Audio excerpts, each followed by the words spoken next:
you seem very reliant on accepting Putin's worldview rather than perhaps the stark reality of the barbarism with which he's executed this war. Yeah, maybe because I know too much about the United States, because the first war in Europe after World War II was the U.S. bombing of Belgrade for 78 days to change borders of a European state.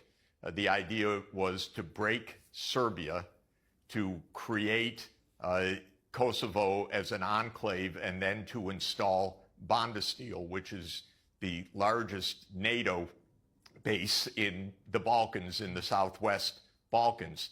So the U.S. started this under Clinton, that we will break the borders, we will illegally bomb another country. We didn't have any UN authority. This was a, quote, NATO mission to do that.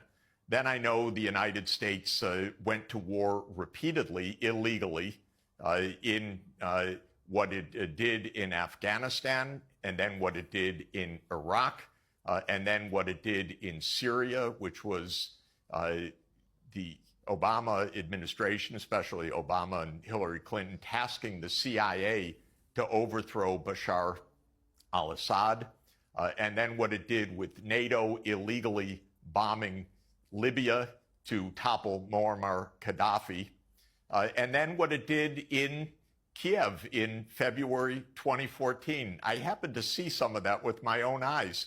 The U.S.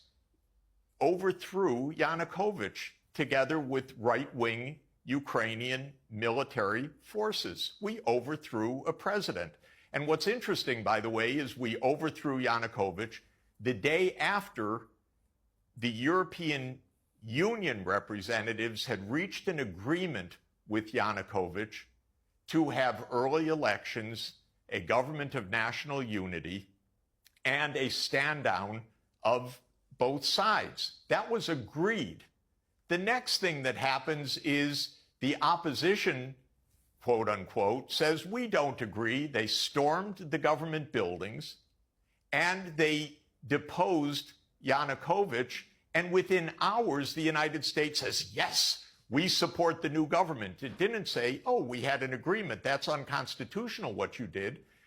So we overthrew a government, contrary to a promise that the European Union had made. And by the way, Russia, the United States, and the EU were parties to that agreement. And the United States, an hour afterwards, backed the coup.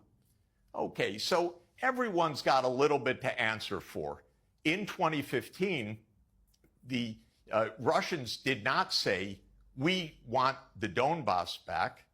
They said peace should come through negotiations, and negotiations between the ethnic Russians in the east of Ukraine and this new regime in Kiev led to the Minsk II agreement.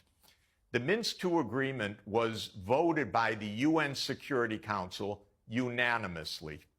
It was signed by the government of Ukraine.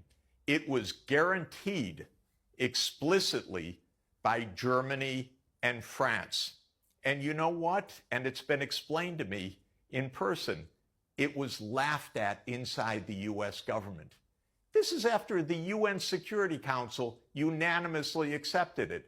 The Ukrainians said, we don't want to give autonomy to the region. Oh, but that's part of the treaty. The U.S. told them, don't worry about it. Angela Merkel explained in Die Zeit, in a notorious interview after the 2022 escalation, she said, oh, you know, we knew that Minsk II was just a holding pattern to give Ukraine time to build its strength. No. Minsk II was a UN Security Council unanimously adopted treaty that was supposed to end the war. So when it comes to who's trustworthy, who to believe, and so forth, I guess my problem, Piers, is I know the United States government. I know it very well. I don't trust them for a moment. I want these two sides actually to sit down in front of the whole world and say, these are the terms. Then the world can judge. Because we could get, on paper, clearly for both sides of the world. We're not going to overthrow governments anymore, the United States needs to say. We accept this agreement, the United States needs to say. Russia needs to say we're not stepping 1 foot farther than whatever the boundary is actually reached. And NATO's not going to enlarge. And let's put it for the whole world to see. You know, once in a while, treaties actually hold.